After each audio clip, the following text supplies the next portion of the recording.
ഈശ്വരറ്റ് സ്നേഹം നിറഞ്ഞവർ, ഇന്നത്തെ സുവിശേഷത്തിൽ യേശു ചോദിക്കുകയാണ്, തന്റെ ഭവനത്തിലുള്ളവർക്ക് കൃത്യസമയത്ത് ഭക്ഷണം കൊടുക്കാനായിട്ട് യജമാനൻ നിയോഗിച്ച വിശ്വസ്തനും വിവേകിയുമായ ഭൃത്യൻ ആരാണ്? തന്റെ യജമാനൻ വരുമ്പോൾ അപ്രകാരം പ്രവർത്തിക്കുന്നത് കാണുന്ന ഭൃത്യൻ ഭാഗ്യവാൻ എന്ന് പറയുകയാണ്. അപ്രകാരം പ്രവർത്തിക്കുന്നതായിട്ട് കാണപ്പെടുന്ന ഭൃത്യൻ ഭാഗ്യവാൻ എന്ന് പറയുകയാണ്. അതായത് ഇന്നത്തെ സുവിശേഷത്തിലൂടെ ഈശോ നമ്മളിലൂടെ ആഗ്രഹിക്കുന്ന രണ്ട് പുണ്യങ്ങളാണ്.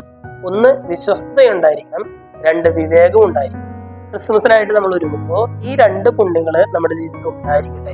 വിശ്വസ്തനായിരിക്കുക, വിവേകമുള്ളവനായിരിക്കുക. ഈ രണ്ട് കാര്യങ്ങളും ദൈവം നമുക്ക് നൽകുന്നുണ്ട്.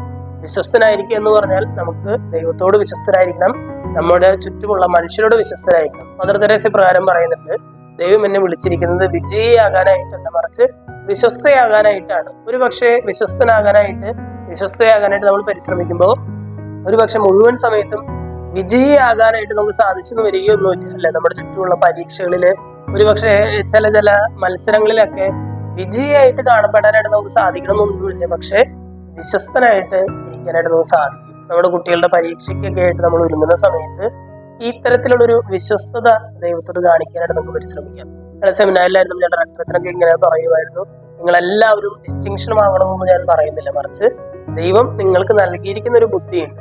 ആ ബുദ്ധിക്ക് അനുസരിച്ചുള്ള മാർക്ക് നിങ്ങൾ വാങ്ങിയേ തീരൂ. കാരണം എന്താണ്? അത് വിശ്വസ്തതയുടെ ഒരു കാര്യമാണ്. ദൈവം നിങ്ങൾക്ക് നൽകിയിരിക്കുന്ന ബുദ്ധിശക്തി അനുസരിച്ച് നിങ്ങൾ വിശ്വസ്തയോടെ പ്രവർത്തിക്കുന്നുണ്ട്. സ്നേഹമുള്ളവർ, ഇന്നത്തെ സുവിശേഷം വായിച്ചു കഴിയുമ്പോൾ ദൈവം നമ്മിൽ നിന്ന് ആഗ്രഹിക്കുന്ന ഒന്നാമത്തെ പുണ്യം വിശ്വസ്തതയാണ്.